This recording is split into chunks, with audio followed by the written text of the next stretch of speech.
Presidential nominee Joe Biden urging the Senate not to act on any Supreme Court nominee the president may select. The people of this nation are choosing their future right now as they vote. To jam this nomination through the Senate is just an exercise in injustice.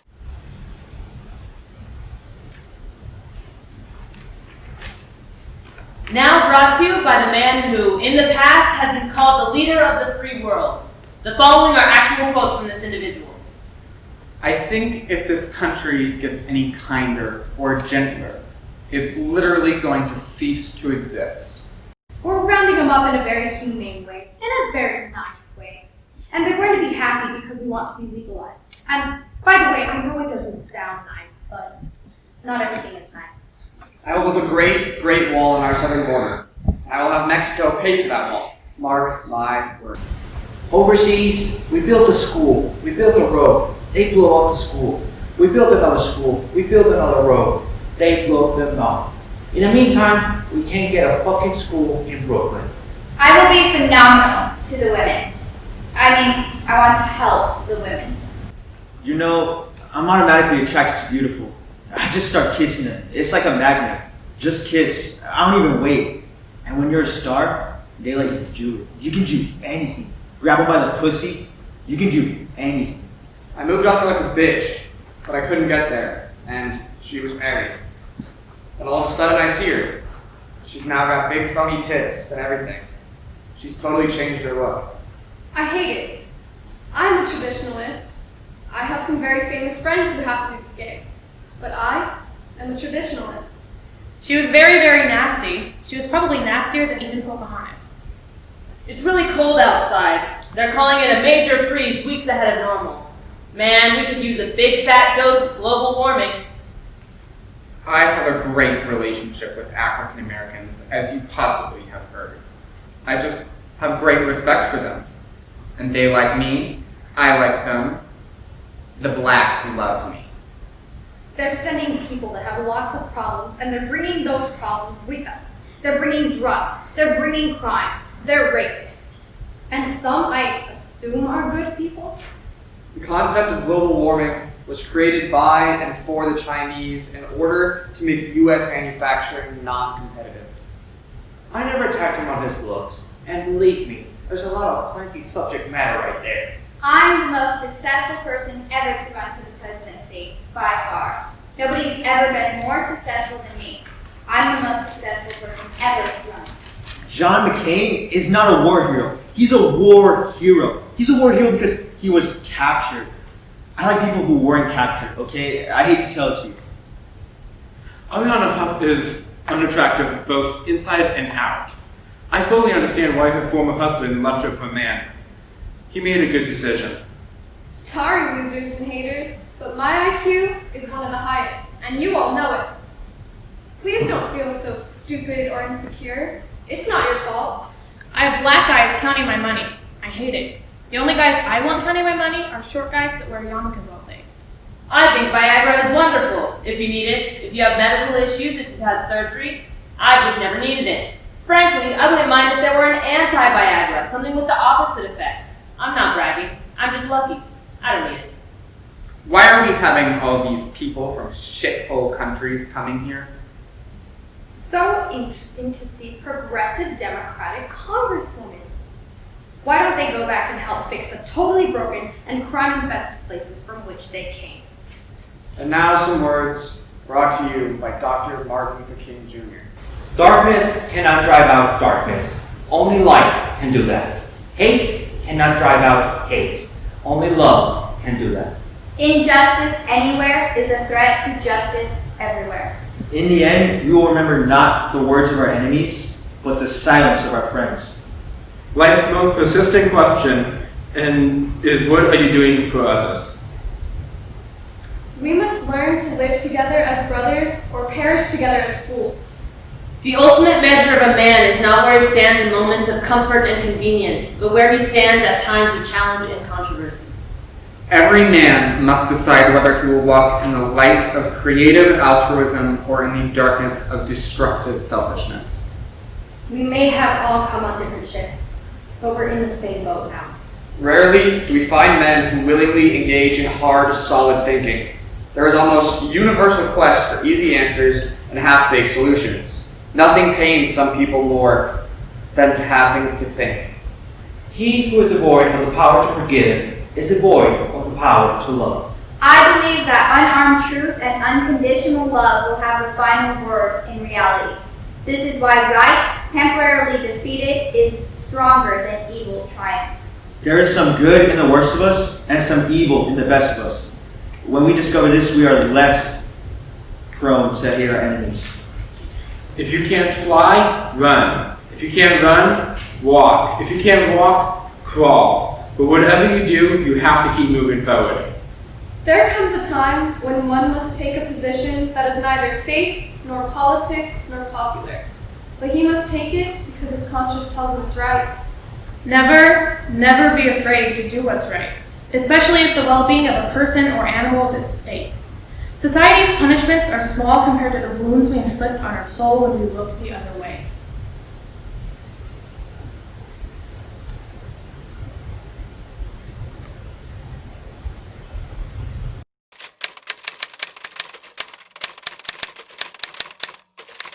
What are you staring at? I'm not staring, I'm just noticing you aren't wearing a mask. Yeah, so what's it to you? Well, I'm stationed out here to make sure everyone entering is wearing a mask. Oh, like some crazy Nazi guard enforcing the rules?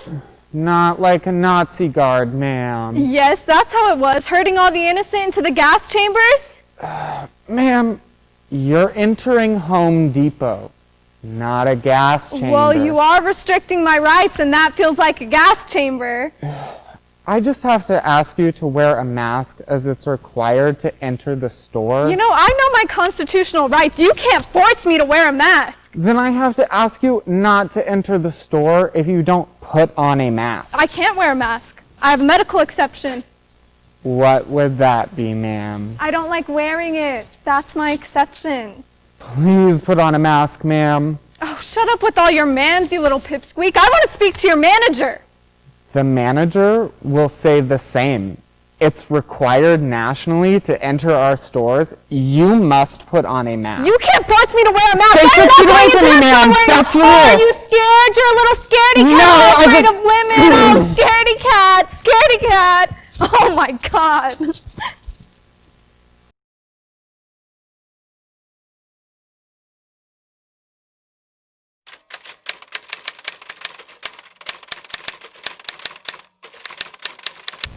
Dear Karen, yes, true, that's not your actual name, but you are indeed one crazy Karen.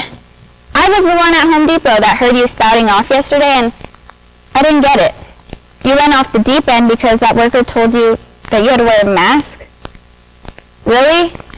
What is so pent up inside of you that you have to go off like that? Are you an abused housewife or something? Bad childhood? Look, whatever it is, you truly need professional help. Wearing a mask is a benefit for all of us. It protects us all. But it seems that you are so selfish that you don't consider anybody else. You know, even if, like you said, the whole Corona thing is a hoax, why not just be a contributing member of society and do your part and just wear the mask? It's pretty simple, actually. You said it was uncomfortable. Well, boo-hoo, poor you, Karen. That mask is so irritating. Suck it up, Karen. We're all doing it. And why don't you tell the families of almost 200,000 people that have died that COVID is just a hoax? I couldn't believe it when you went off on your rant about being privileged. That because you're a white woman that gave you privilege and therefore you didn't have to wear a mask. That perspective is what is tearing our country apart right now. You think you should be proud that you have white privilege? Oh, and do you really think that women have privilege? You don't even know the facts, do you? You must be spouting off some crap you heard. You know what? It's probably true that because you're white, you do have privilege. But in case you didn't know, women are still oppressed. And so are a lot of other people. I've got news for you, Karen. Your privilege is not something to be proud of. It's called racism. And when I pointed that out to you, that you were racist, you said, no, that you were fine with black people. What does that even mean, that you're fine with black people? And who said anything about black people anyway? There are plenty of other nationalities that are American that aren't black. But I guess you feel you're above them too. The Mexican Americans, the Asian Americans, the Native Americans. Oh, and I can't even imagine what you think about all those lesbians and gays that are overrunning the country. You know, Karen, the way I see it, we're all the same. All humans living on this earth, seeking out our best lives. And we need to find some unity, some harmony. Think about it, Karen. No matter what color skin we have, we're all the same. Our hearts beat the same, giving us the gift of life, a gift we are blessed to live each and every day. And I don't want to squander my gift, Karen, so that's why I took the time to write you this letter. So that maybe, just maybe, it'll make you think, make you look at things a little bit differently. Oh, and I know. Your name's not really Karen.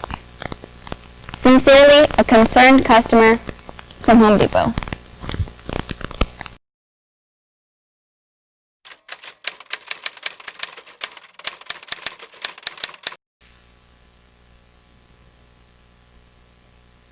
The world is changing.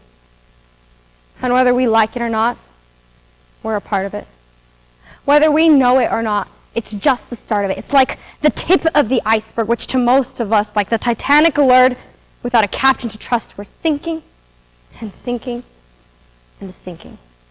Farther down into the ground, and in the ground, without the sound of words, we hear a stream of tears. 2 from her, and 1 from him. Until we all collectively begin to form a pond. In this pond, a world appears. A sky with no limits, and buildings that reach it, with people who dream and create and believe that anything is possible. That everything is possible, where dreams aren't impossible, where people are unstoppable, and color and race and love and the space between you and me is not an obstacle. A world in which I crave to live in, but every time I reach out to touch it, ripples emerge, and the image is gone. You see, this pond isn't just a reflection.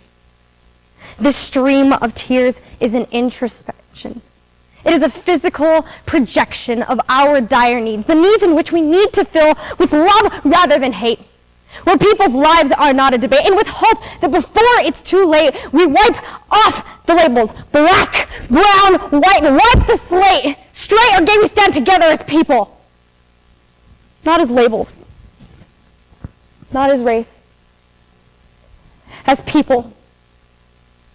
So that the next time you see his face, or her face, or have to face what's been hiding behind the mask of labels for so long, you'll be ready.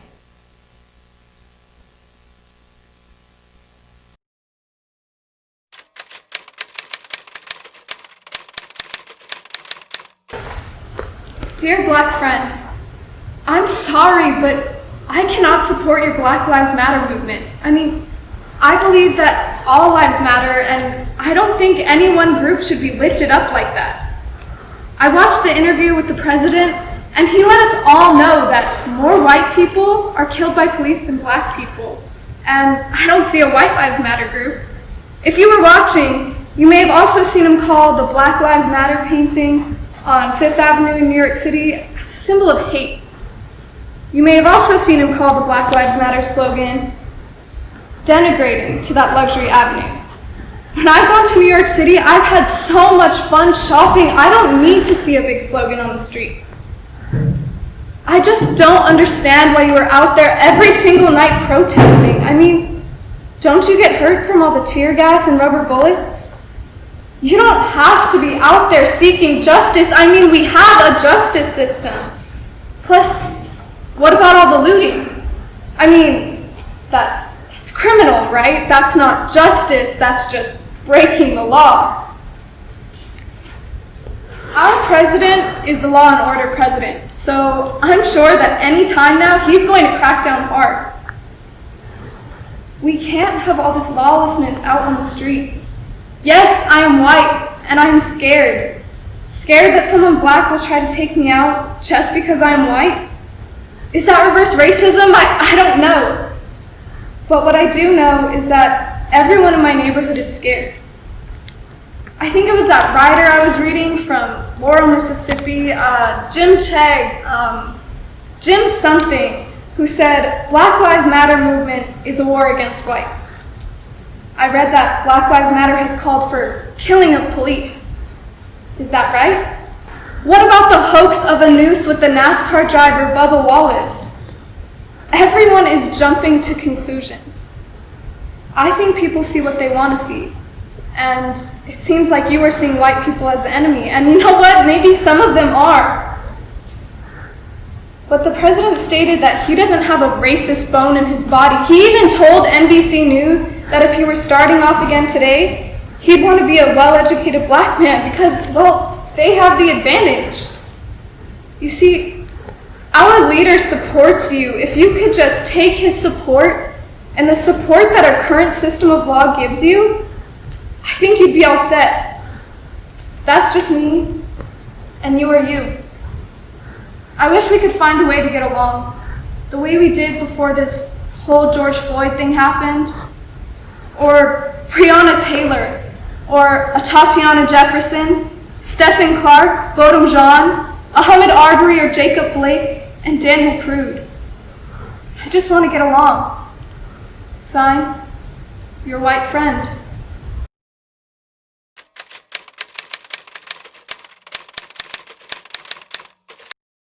Hey, white friend. I'm sad. Sad that you feel you can't support the Black Lives Matter movement. Maybe you don't understand our mission. I agree with you that all lives matter, but if you do a bit of research, you will find that black Americans have been the victims of police violence much more often than whites. So you were listening when the president said many more whites are killed by police, but that's because there are more whites in the population. Actually, blacks are 2.8 times as likely to be killed by police than whites. You may not know that Black Lives Matter is working to empower all people of color because we've been marginalized for so long. We all need to do more than just not be racist. We need to actively work to be anti-racist. Do you think that the killing of George Floyd was simply an accident? There are videos showing how that knee on his neck choked the life out of him. Not only was he pleading and letting them know he couldn't breathe, there are videos of bystanders pleading for him too. They saw how wrong this was, and a man lost his life. This should not be happening. I know it's scary when you hear the cry to defund the police. No one wants anarchy with no rules. We just have seen the facts, the senseless killings play out, and know there needs to be some major restructuring of our protective services and our legal system. Like how blacks typically serve much higher jail sentences when compared to whites for comparable crimes. That's white privilege.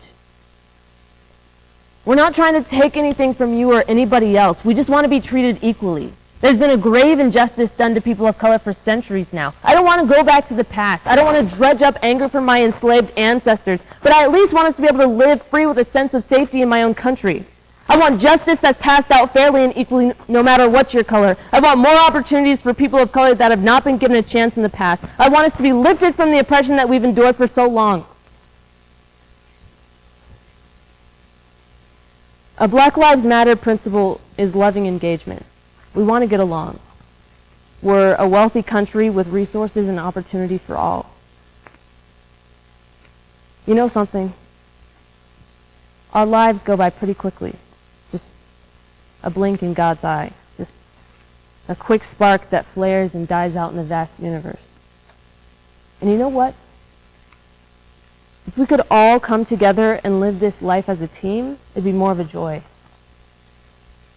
Maybe it's hard for you to trust that, so you keep holding tight to what you have, afraid one of us will take it away. How about opening up that clenched fist and sharing? Ironically, one of the symbols of Black Lives Matter is a clenched fist, but I'm looking forward to a time when that clenched black fist can open and hold a white hand, or any color hand. Human palm to human palm. Signed, your black friend.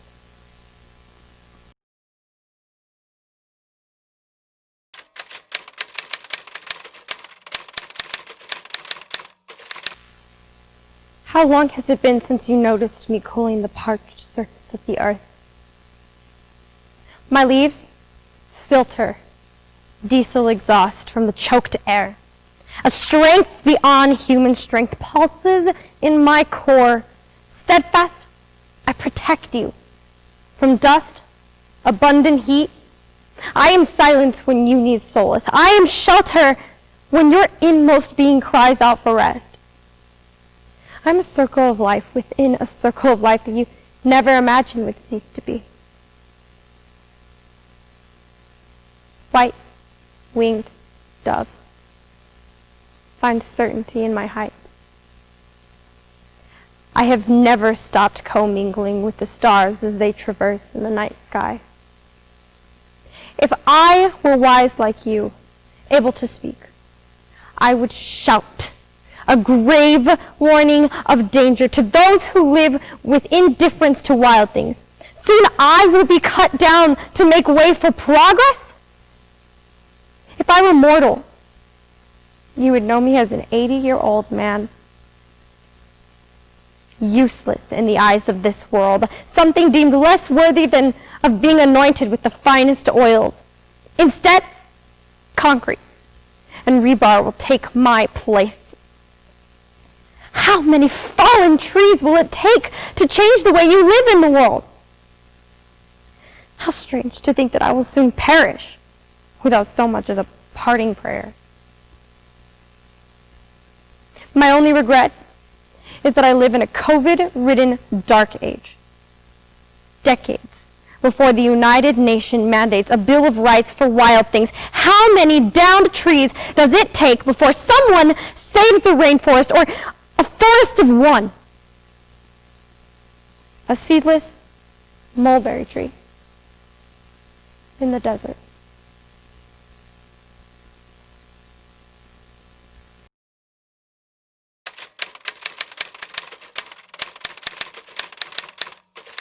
Hey, would you sign this petition to stop deforestation? You kidding me? I ain't signing no petition. I got me a ranch, not an eco garden. Besides, you city folk are the ones destroying the environment with your concrete and whatnot. My cow needs grass, not trees. So if I need to clean me some trees, I'm going to clean me some trees. And don't you go picking up the Amazon either, because it's too far away for me to worry about. Now people down there, they got the right idea. Grass for cattle, because what good a tree going to do for anybody now? Bet you don't have an answer for that now, do you? Actually, I do. You see, trees, they provide us with oxygen by cleaning the CO2 from the air and actually cleanse all kinds of pollutants. Also, they provide us with food. I do like me an apple a day. And they protect our land by preventing erosion. Look, we're trying to fix our environment by promoting recycling and not cutting down so many trees. But I need clear trees so my cattle can graze. I understand that, but maybe there's a place on your ranch where you can leave some trees. Heck, maybe you can plant some more. It would give your cattle some shade. And cattle do get mighty hot in the summer. Might not be a bad idea. And did you know that trees and plants, they provide us with medication? Especially those in the Amazon. So I guess by saving some trees in the Amazon might cure my arthritis? I'm getting you now. Alright, I'll sign.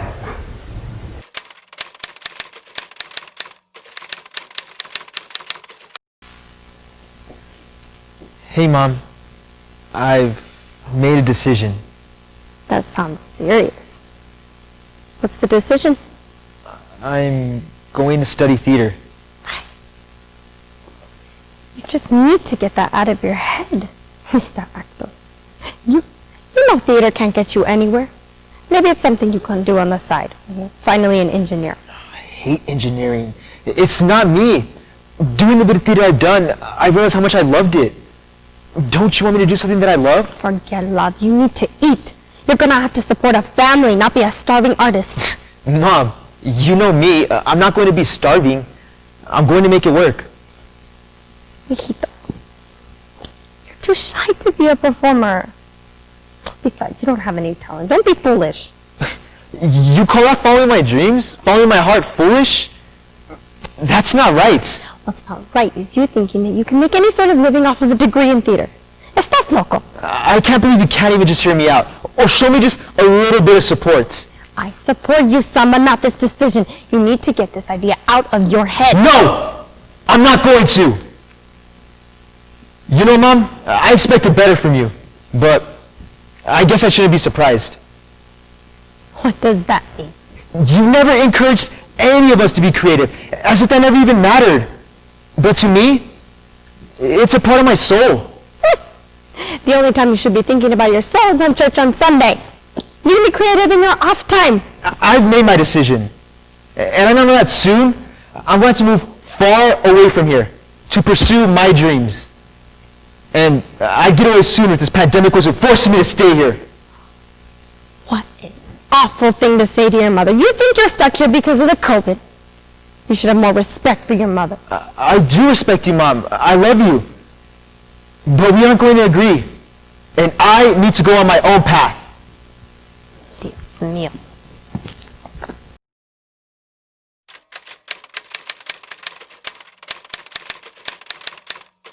Dear Mom, remember last week when we fought? I just wanted to say that I'm sorry for yelling at you. But I'm not sorry for picking theater as my major. I don't regret leaving engineering for this. I know, as a first-generation Latino in college, I had to work hard, learn English, go to school, and study, so I can get a well-paid job, and raise a family of my own, then have my kids do the same. Pero ¿qué pasaría if I didn't want to follow the path that you wanted? Look, I understand you're like many mothers and fathers out in the world wanting what's best for their children. But what if this is what you want me to have, and not what I want to have? Because I remember that day when I decided that I didn't want to be an engineer anymore. I was just tired of doing it, doing everything by the book, following their every rule. I didn't feel like I was becoming someone new. And then I found theater, a place where I wasn't bored. I fit in with everyone. I enjoyed it. You started telling your sisters that my career path was a joke, not a stable job, no benefits. It hurt me every time you said that. You think I'm wasting my time. You have no idea how much work I put into this. But I found something that I love to do, something that always puts a smile on people's faces. Do you think that's awful? I'll tell you this.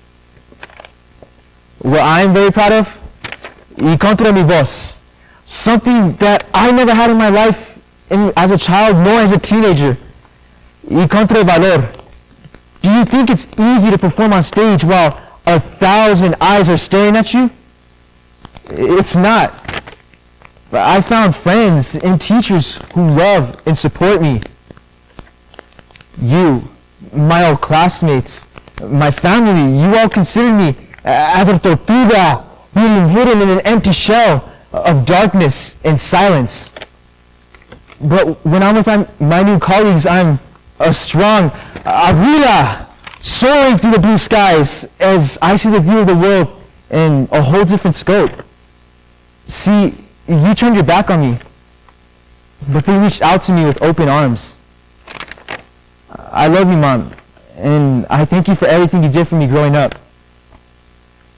I just wish that you knew what I want, and you respected my decisions, because I'm not ashamed of who I'm becoming. I'm sorry that I'm not the person that you wanted me to be. Te amo mucho, Mama. If you can't see what this means to me, then then you're just as ignorant as they are. Because I will follow my dream. See, you may not understand it. Not many people do. But I hope que algún día, one day you will. Te quiero mucho, mamá. Tu hijo el actor.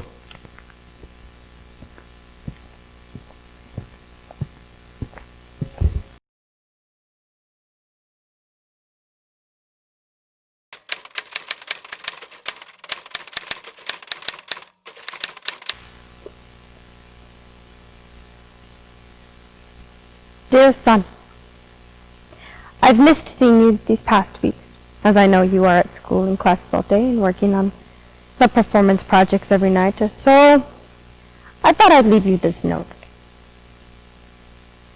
I've realized that it was wrong of me to stomp on your dreams. A mother should not do that to her son. But it's only because I love you and care about you so deeply. And I want to make sure that you're a success in the world. I don't understand this performance bug that you've got. But maybe I don't need to. Maybe I just need to listen to you more.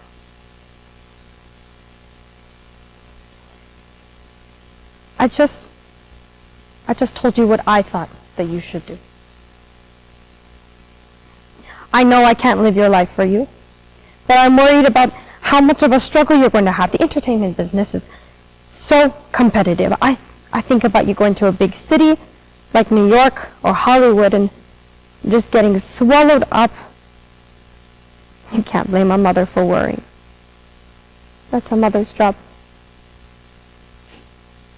But it's also a mother's job to love her son no matter what, unconditionally. And now, I realize that that means supporting you 100% in whatever you do. I'm sorry that I didn't praise you more after I saw you in that one play. I guess I didn't want to encourage you to go after that path. But you know what? You were good. I saw you up there on the stage, and you made me laugh. You made me think. It made me forget that it was my son up there. And I think that means you have talent. So, make sure and tell me more about this new project. I know that we can't come to the theater because of COVID, but I think you said that we could watch it on the computer or something. So, that'll be different. Kind of like TV. I know how beautiful your soul is, son. And I know how much you have to offer the world. I'm going to love and support you with whatever you choose. I'm here for you. Love, Mama.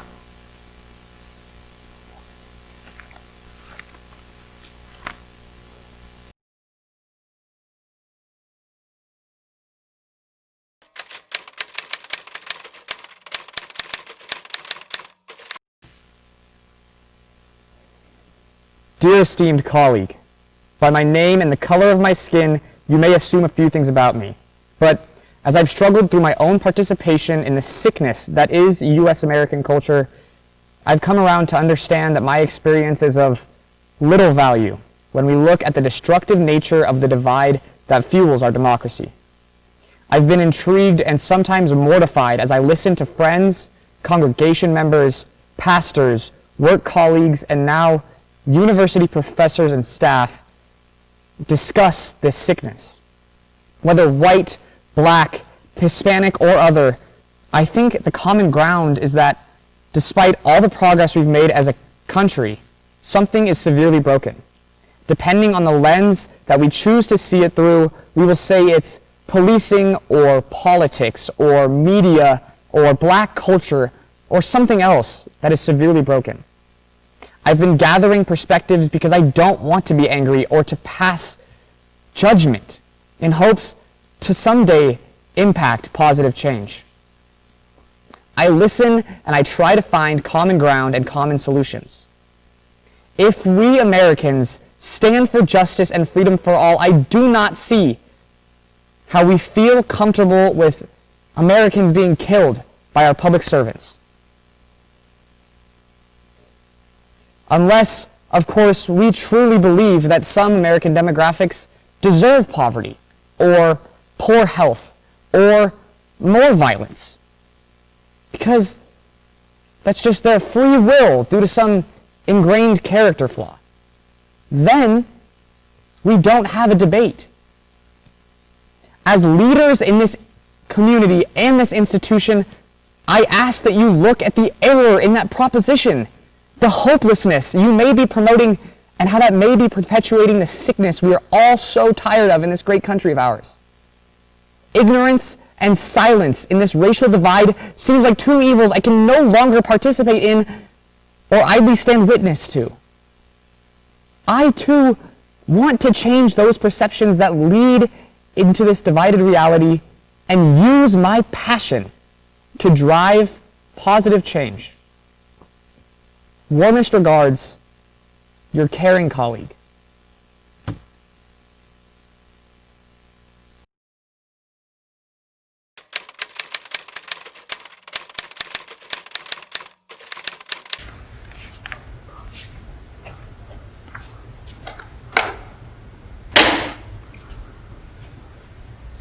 Bro, I can't believe this. Mierda. You ate all my leftover mac and cheese again? I shoved that all the way to the back in the fridge so it would be hidden. And once again, you found my stuff and ate it. Now we're in the top and jealous. Da! Querido hermano, I owe you an apology. Yeah, I know I got crazy mad when you were eating my leftover food these past few months. Yeah. Guess I shouldn't just squeeze jalapeno juice all over your watermelon pieces. But it was so funny when you took that first bite. I didn't know you could yell that loud. Mom was not so happy when that bowl went flying and pieces of watermelon went all over you and all over the couch. But hey, even you ended up laughing in the end. I was so pissed. I was so pissed that I had to share a room with you because Irma had to came back to stay. So I had to give her my room. I was cursing our sister for that one. Plus the fact that she's always hogging in the bathroom, and it's not fun when you're always banging on the door, begging to get in because you really gotta go. But I gotta say, as time went on and we talked late into the night, I realized we have more in common than we are alike. I never thought that could ever happen. Un milagro. I knew you were into the baseball team back in high school, but I never knew that your dream was to become a professional ball player. Have you ever told anyone that? I'm sorry that you screwed up your knee and killed that dream for you. But how cool is it that you're in college studying journalism and that one day you can become a sportcaster one day? I remember I hope you knew what I told you, that you can do it. And it's not a stupid dream like you said. Without dreams, you have nothing to shoot for, to plan for, to see off in the distance. Please, make it what you want it to be. That's the exciting choice we all have, to make our lives what we want it to be. Sure, there are some roadblocks, but I know how tough you are. Bad knee or not, you can jump over any hurdle. So hang in there. I believe in you. Love, tu hermano.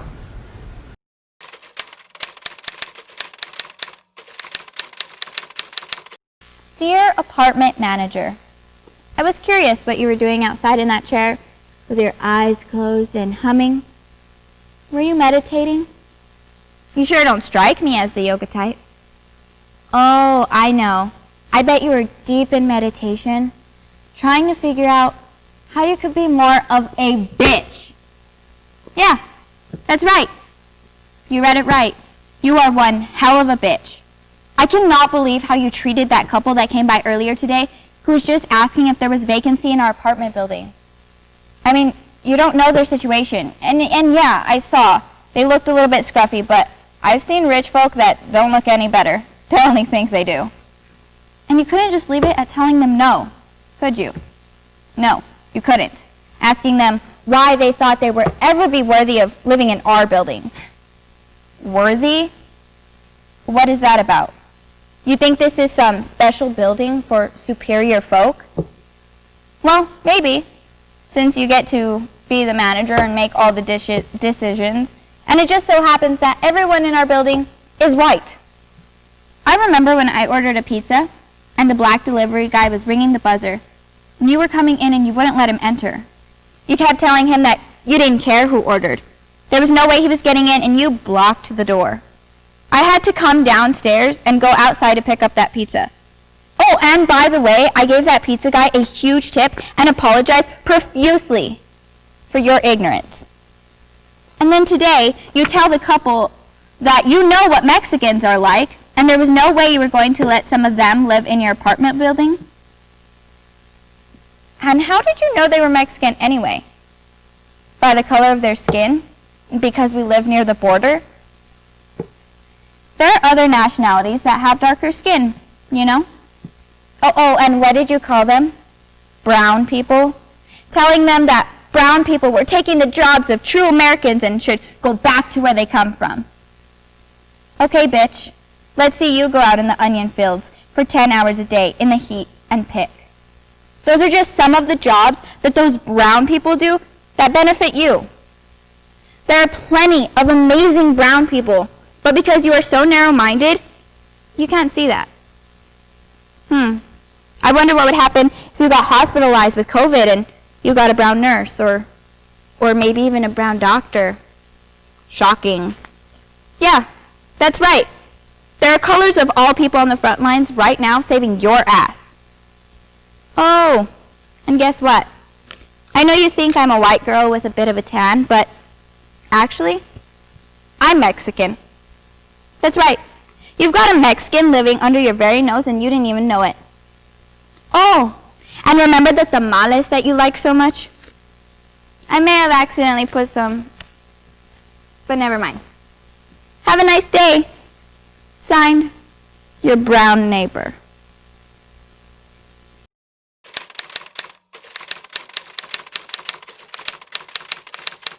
Dear non-Christian pal, I know you don't agree, but I regard our current president as a Christian hero. He is standing up for our religious rights. We are being attacked by non-believers, and we now have a strong guy in the White House who has promised to protect us, and I appreciate it. I also appreciate that this administration is clearly against abortion, which goes against my deepest principles. We need to vote for him. Remember at the small Christian college when he said, I could stand in the middle of Fifth Avenue and shoot somebody and I wouldn't lose any voters? Okay. That's because we are standing behind him, and besides, that was his sense of humor. I don't think everyone gets his sense of humor. I know this president has been married 3 times and his current wife has posed nude, and he can be pretty crass, but he understands that Christian values are under attack and he has vowed to protect those values. Did you know that in 2016, 81% of evangelical Christians voted for him? Hopefully this year it'll be 99.999%. Praise Jesus. I know he can be sort of a bully, but in this country, I think we need a bully who is going to stand up for us. Don't you know that if the other party gains power, there will be horrible socialism and our society will crumble? Don't you listen to the president telling us about that? You should be scared.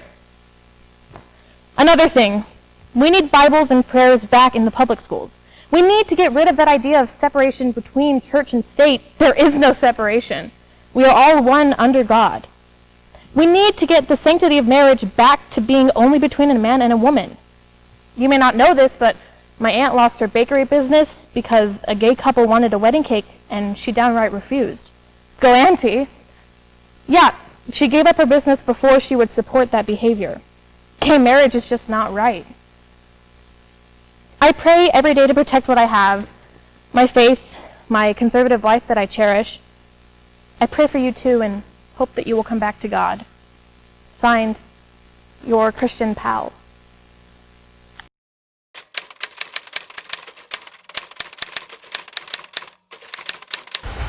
Hey, Christian pal. I'm apologizing now before I begin this letter, but I just cannot believe that you're so emphatic about voting for our current leader to continue another term. It just does not make sense to me. It seems that every argument I make, you come up with an excuse. Nothing really concrete on how this leader is truly a Christian. Okay, I get the pro-life stance, and I can understand that. I wouldn't want to be in the position of deciding to get an abortion. But think about it. Shouldn't a woman have that option? What if she's been raped and gets pregnant, or is pregnant from incest abuse, or maybe can't care for her baby and doesn't want to add another child to the almost 500,000 kids in the foster care system? I don't know. There could be reasons. But I get your view too, that all life is sacred. But is that one reason enough to vote for this guy? Were you impressed because he took that shot in front of a church holding up a Bible during the protest by gassing innocent people to clear out the area? I'm pretty sure he was holding the Bible upside down. Did you pay attention when the reporter asked, "Is that your Bible?" And he said, "It's a Bible." Does he really seem like the kind of guy who spends his evening reading scripture? I'm pretty sure that if you think about it, he does not represent true Christian values. Isn't one of the main Bible verses something about loving your neighbor like you love yourself? Does that guy reflect that in any way? Being culturally insensitive, calling a fellow politician Pocahontas? Calling Mexicans drug dealers and rapists? Calling women fat pigs, dogs, and slobs? Imitating a reporter who has a disability? What kind of love is that? Isn't another one of those rules about not judging or you'll be the one to be judged? It seems this guy does nothing but judge everyone else around him, including nasty name calling. What about the meek inheriting the earth? Do you call this guy meek or humble in any way?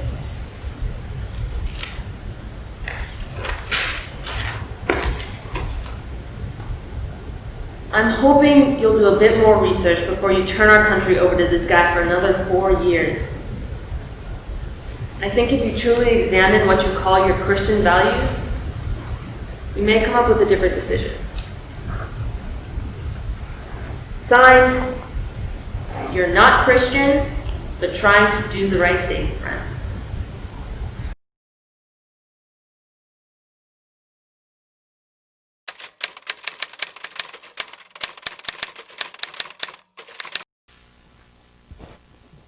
Oh, wow. So great to see you. I figured you just weren't talking to me anymore. Did you just come from a protest? Yeah, I was at the protest. Totally peaceful, and then this militia type group, or maybe the police, I'm not sure, surrounded us in the park and started shooting us with tear gas and rubber bullets, so we all ran. Are you okay? Yeah. I'm okay. I think everyone is, even though they were choking from the tear gas and had skin burns from the rubber bullets. Why would they do that if nothing was happening? Are you sure there weren't any looters? No, there weren't looters. We were in the park. There are no stores in the park. Well, maybe something was happening nearby and they blamed your group. Maybe. I just thank God that you're okay. Speaking of God, I was thinking about you and God tonight in that park. You were? Yeah. I mean, I don't know if there truly is a God, but talking to all those strangers who were dedicated to social justice and standing up for me and so many others who've been pushed aside, it was really inspiring. God is inspiration, that is certain. I know you're always talking about faith, and this made me find some. Maybe there was a bit of God living in all those strangers standing up for us all. I mean, you know, I believe God is in everyone and everything. I know you do. And I know you truly live a life dedicated to goodness. I try. You do more than try. I know we're never going to agree on politics, and honestly, I think some of what you think is a bit whack, but hey, being different is okay, right? I think so. So can we go back to being friends again? Absolutely.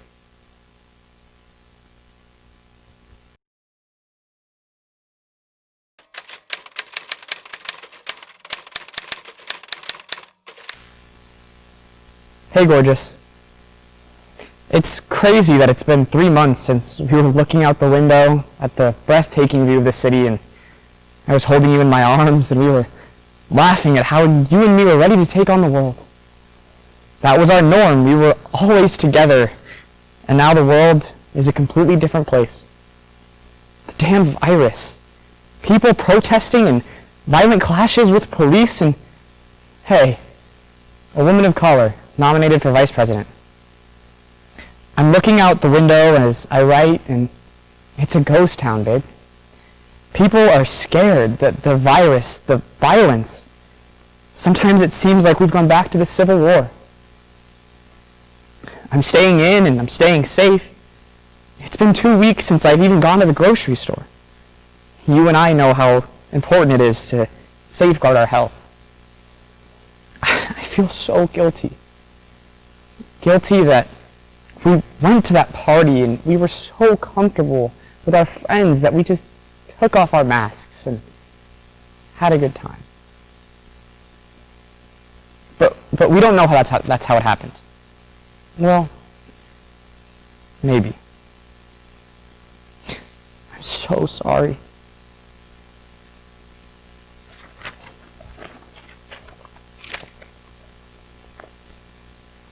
I'm praying for you. I'm going insane without you. I haven't had a good conversation in months. I mean, I talked to my parents, but they sure aren't you. And I can't see them in person, of course. I just wish you were just well enough to talk. But soon, I bet. Soon.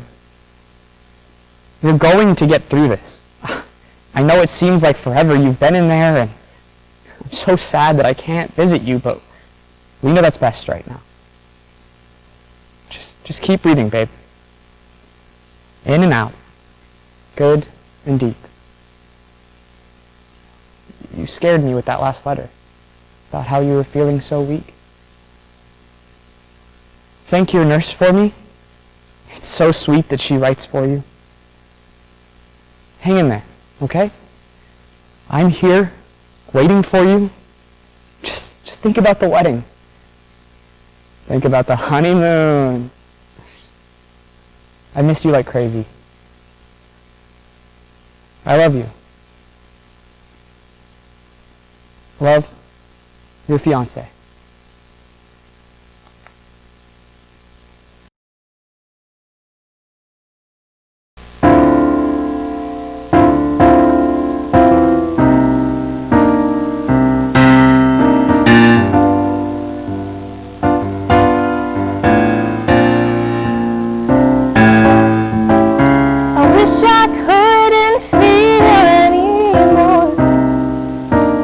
It all comes knocking at my door.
Dear Mama and Papa, please come back. Please help me. A 12-year-old shouldn't be left alone like this without parents.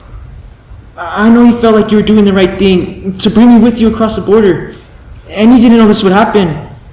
But look at me now.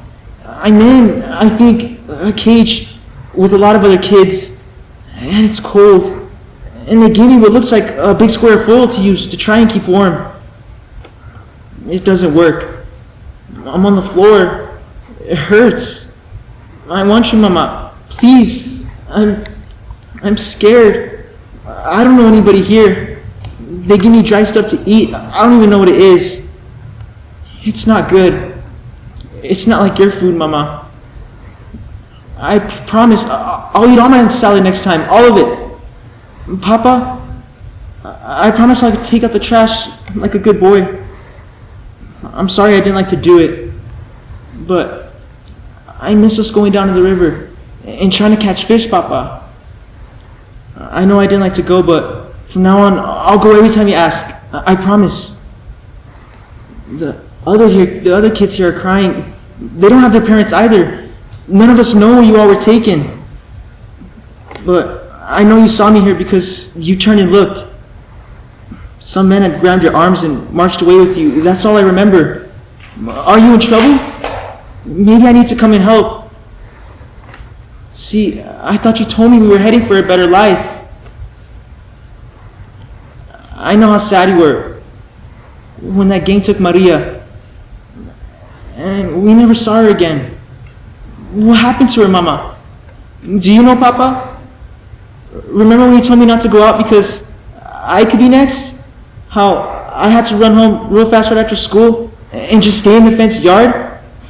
That was okay because Carlos would come over and we would toss the ball and play stuff. And then it was getting close and, you know, I do what you say. Yo hice bien. I didn't mind all the walking, and riding in the back of those trucks was kind of fun. But how did I end up here? In El Paso, Texas, in a cage. It stinks in here too. We can't even take baths. It's really, really crowded in here. I hardly have any room to write this to you. I'm not even sure I'm going to get it to you. I don't think a guard will help me. Son malos. They yell, and I've seen some of them kick the kids when they don't obey. But there have been some visitors. I think one of the kids said they were lawyers trying to help us. I'm going to try to give this one to one of them. Te amo mucho, Mama and Papa. Your son.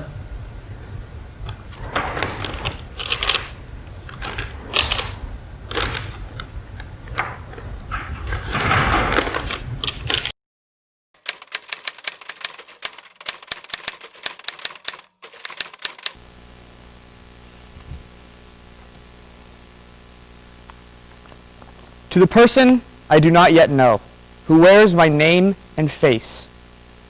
There are days when the rage is too much, when I press my fist against the impenetrable screen, unable to stop white bullets from landing in the hearts of good people, unable to staunch the blood spilling across the pavement.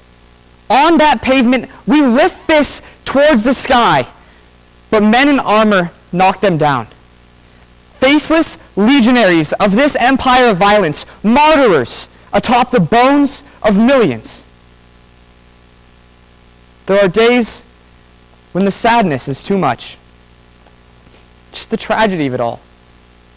A woman begs her friend not to call an ambulance because the debt will suffocate her. Later, she dies in the back of an Uber. A server gets sick because shareholders want to renovate their vacation homes. He's young and strong. His father, with whom he lives, isn't. His sister can't even attend the funeral. There are days when I'm certain nothing will ever get better, because this machine isn't broken. It's working exactly as its engineers intended to.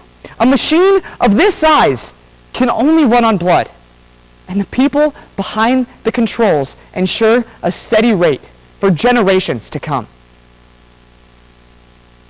Do you remember this winter of this year's past? It didn't snow in our New England city. Not an inch. I write to you, hoping that you know something that I don't. Does the blood of those good people seep through the cracks of the pavement and gift their life to urban wildflowers too strong for the tear gas to kill? Does the body armor clash to the floor with no one left inside? Do the invisible sufferers look up to find strong hands helping them to their feet? Does it snow in your New England city? Or are you too writing to someone you do not yet know? In solidarity, the person you once knew, still in a state of becoming.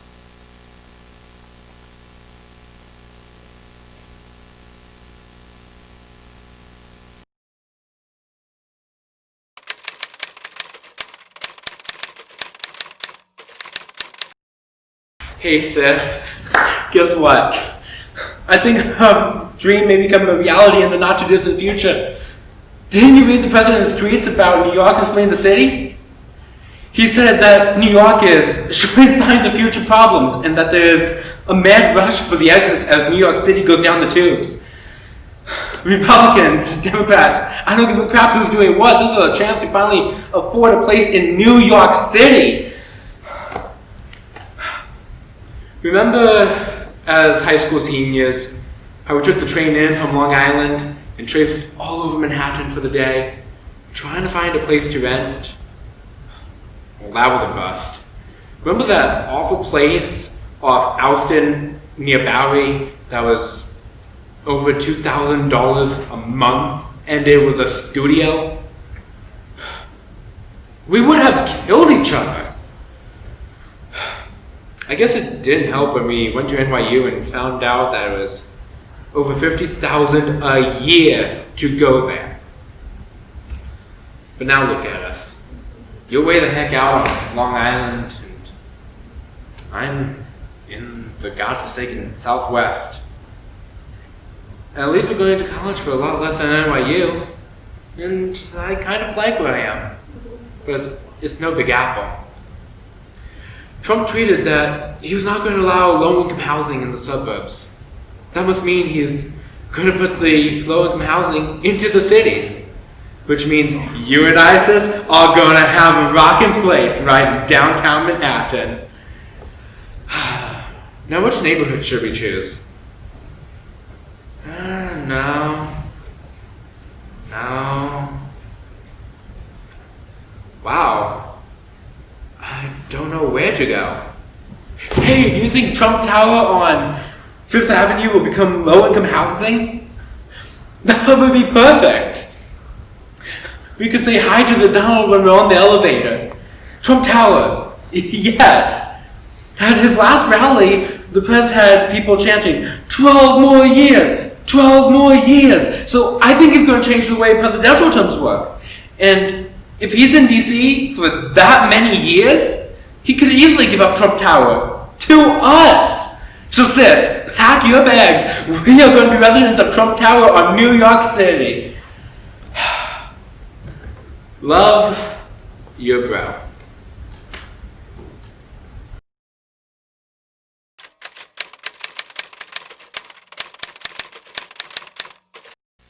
Hey, bro. I'm glad you wrote me and you have planned to overtake the Big Apple. And hey, I've visited you out there and the desert has some great qualities. I wouldn't call it God-forsaken when it's 95 here with high humidity. I'd take the dry desert heat any day. Plus, I like all the cactus and palm trees and cute little lizards. You know, I gotta confide in you that I haven't been doing so great. I'm not sure if it was the Zoom fatigue or the scare of getting sick or what, but I withdrew from school last semester. I just couldn't motivate myself somehow, and I was in that solo room with no socializing, and I just felt so alone. I guess all the fear and anxiety built up, so I left and went back home to Ma and Dad's. They even gave me my old room upstairs. I was having so much trouble sleeping at school, and getting food on campus was a chore with the whole standing in line 6 feet apart, only to get takeout and come home and eat by myself. No fun. So I skipped meals and then wouldn't feel too great, wound up sleeping at odd hours.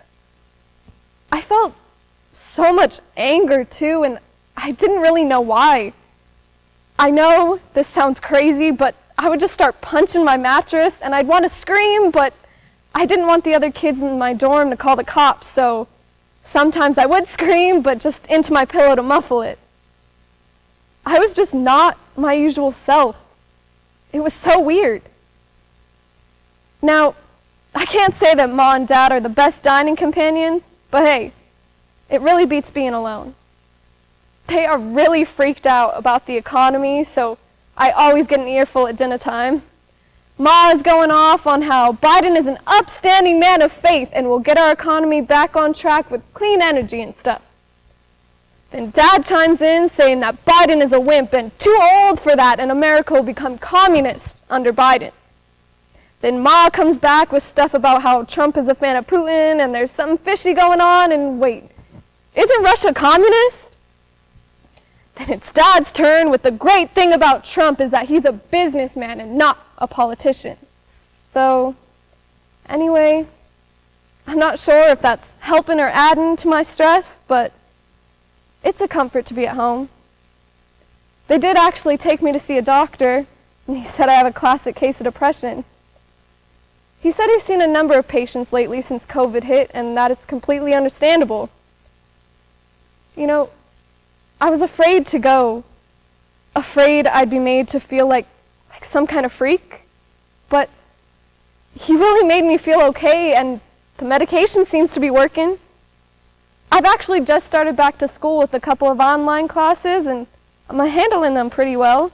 So hey, when everyone in the city moves to the suburbs and Trump Tower becomes low-income housing, I'm planning to join you. Big Apple, here we come.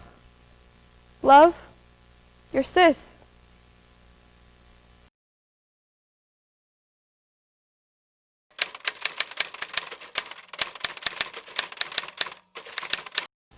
Dear Dad, I can't believe you turned 80 years old today. I remember when I was a kid, you used to worry about dying young. You were always so obsessed with death. Remember that time when we were driving by the cemetery off of Main Street? You asked me to guess how many people were dead there. I tried hard to count the columns of the headstones and then multiply by the number of rows as you drove by.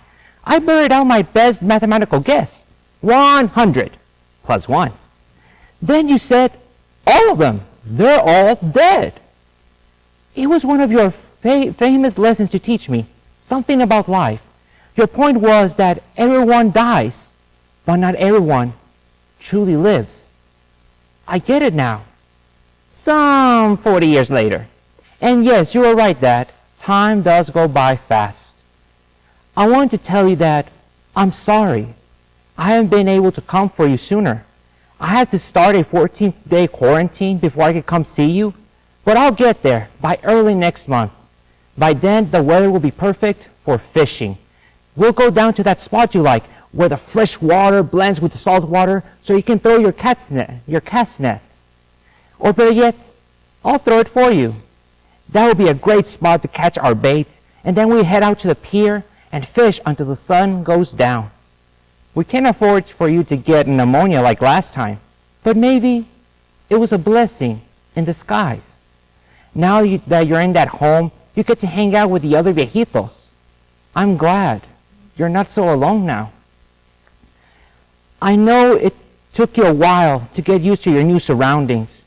I'm sorry that you had to wake up scared those first few nights, not knowing where you were, and hearing the helicopter land on the roof of the hospital across the street. I know it gave you nightmares because you were thinking back you were in Vietnam. You described the swooshing of the helicopter blades so vividly, and you were scared that they were going to leave you behind, but they didn't, and you made it home. I hope you've grown accustomed to that sound by now. If not, maybe they can move you to the other side of the building. The head nurse says it's just a matter of time before our room opens up. Well, Dad, let's plan our fishing getaway for next month. Si Dios quiere, as you always say. And don't be sad that you're turning 80. I'll buy you those pills that they sell on the other side of the border so you can go visit your lady friend down the hallway. What were they called again?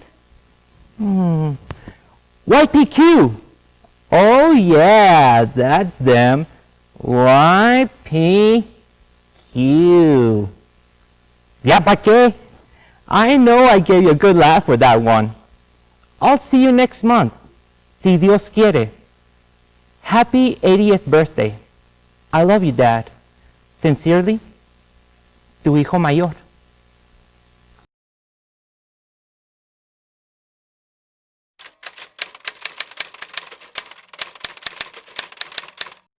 Dear humans, how could you let this happen? Why did you procrastinate and didn't take the steps necessary to prevent much of this destruction? I'm lucky that my outside is so thick that I have been able to withstand this hell. But my friends all around me have not. Isn't it common knowledge now that global warming is here to stay and prevention is going to be the key to controlling these catastrophic fires? I realize no one knows when lightning is going to strike and start a blaze. But remember the Scout motto, be prepared. You all went about your business and left all of this dry kindling at my feet instead of protecting me. I know you're busy with so many other things, but neglecting the prevention of these fires is coming at so high a cost. Your homes have burned. Lives have been lost. The air quality all around is now well below what's acceptable for breathing. And not just here. The wind is carrying that smoke to all of the surrounding states. Your very life is in danger. Not just from the fires, but from the smoke. Didn't someone famous say breath is life? My brothers and sisters in the nearby streams and even all the way to the ocean are struggling for breath too. Our world is in trouble. They call me the mighty redwood, and I have stood in this very spot for over 500 years. But even now, at my advanced age and all that I've been through, my life is threatened. Please, take this climate change crisis seriously and not like the leader who said, it's freezing and snowing in New York, we need global warming, because this is not a joke. Maybe you don't care about any other creature but yourself, and that's okay. Be selfish. Just know that to protect yourself, you must protect all of us. We contribute to your well-being. I produce oxygen so you can breathe. Think of all the creatures that provide you with food. We are a complex, codependent system, and we need each other to survive. Please, open your eyes to this dire situation and take all of the steps you can to protect all of the life on our planet. Signed, a concerned redwood.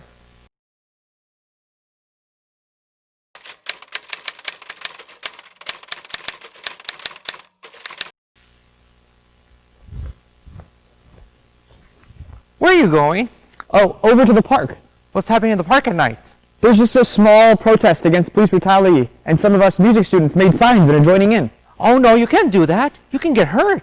Dad, this isn't Portland, Oregon. It's just a small thing that we can do to be supportive right now. Those people who protest are godless heathens, and you're not going. Dad, I'm an adult man, remember? I can make my own decisions. We need to pray right now. You need to ask God for help. It's because of God that I'm doing this.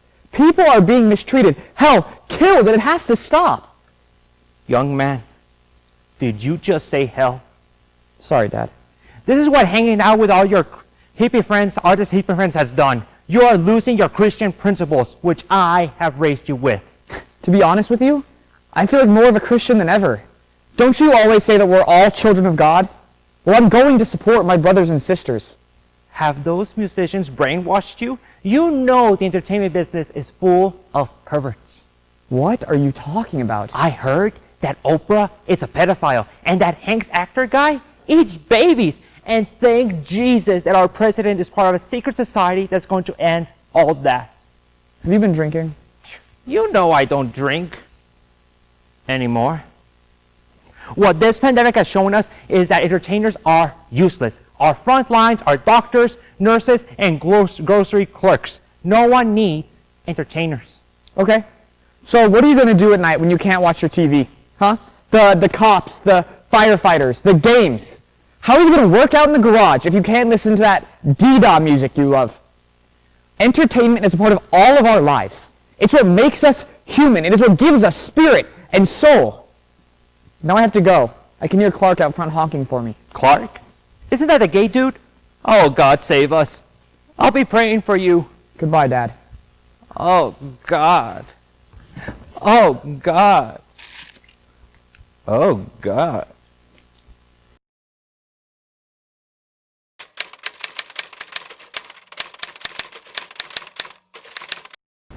Dear Mr. President, please don't follow through with your plan to get rid of TikTok.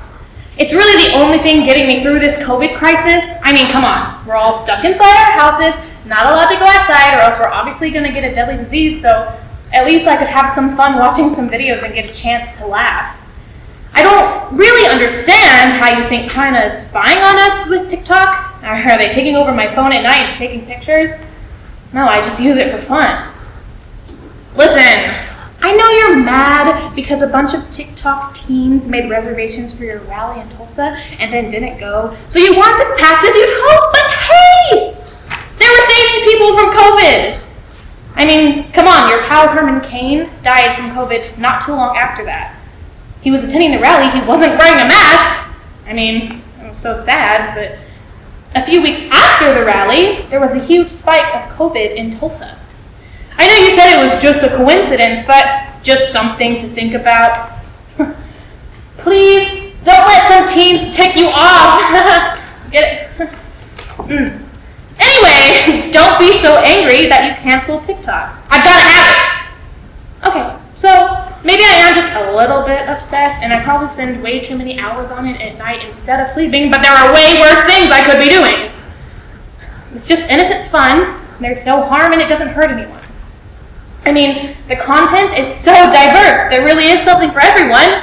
There's straight TikTok. We don't really talk about that one. There's alt TikTok, deep TikTok, theater TikTok, anime TikTok, cottagecore TikTok, witch TikTok, frog and bean TikTok. Don't ask. The recent Harry Potter TikTok for some, well, it's better known as Draco Malfoy TikTok. And so on and so on and so on. I mean, I guess I shouldn't be so worried because we all know how well you are at keeping up with your promises. Anyways, I beg you, please don't take TikTok away from us. Signed, #1 TikTok fan.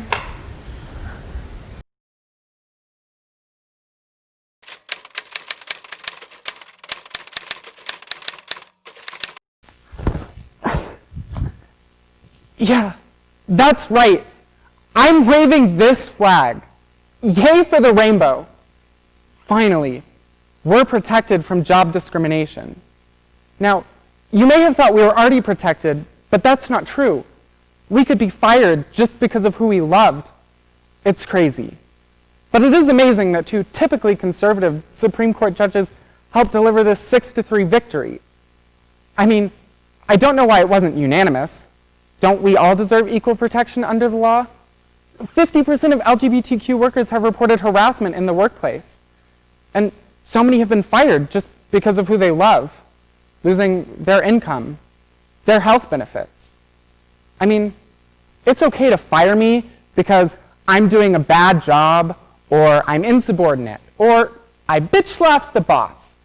But don't fire me because my sexual orientation is different from yours. Read the science. Being gay isn't a choice. It's genetic. It's how God made me. And why should I hide that? if I love someone and can share that love, doesn't that lift us all up? June 15th, 2020 is a banner day. More equality. Now, let's get out there and keep fighting for everyone's rights. Go Rainbow!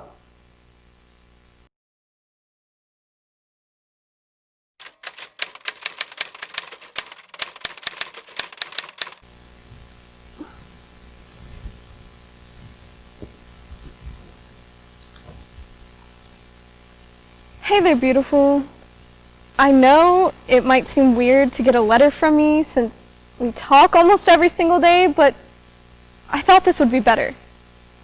A better way to let you know.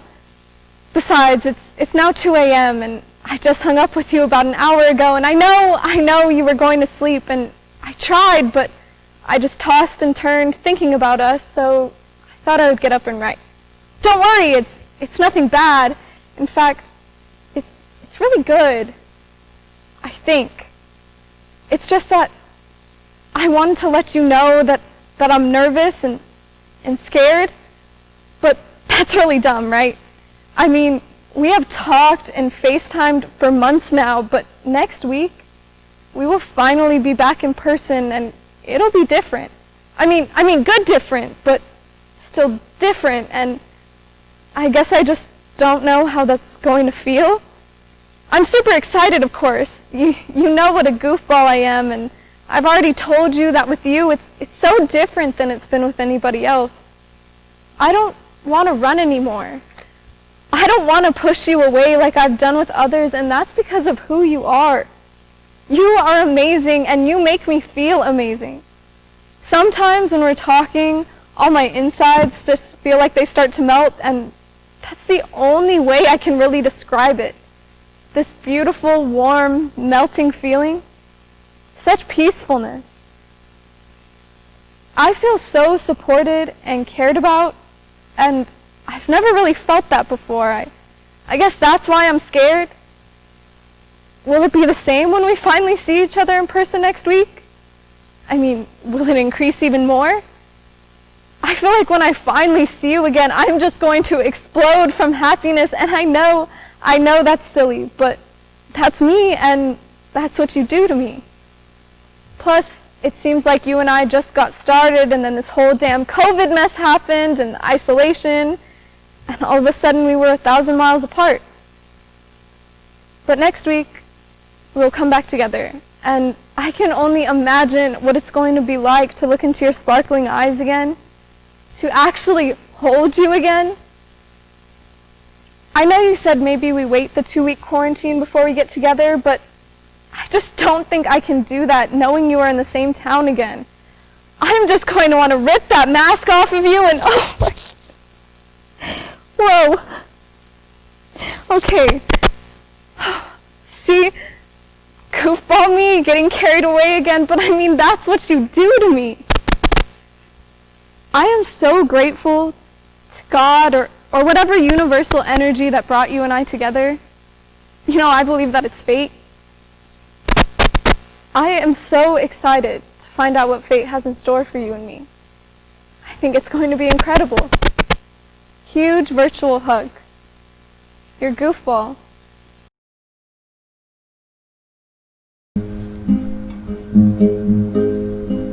Dear you, thanks for listening. I know this is not where we want it to be.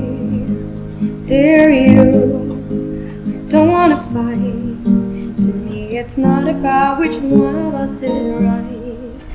Is this a letter to myself? Is this a worry to a stranger? Is this a journal from my heart? Is this a query for my neighbor? If it's words that drive us apart, what brings us together? Can you meet me in the middle?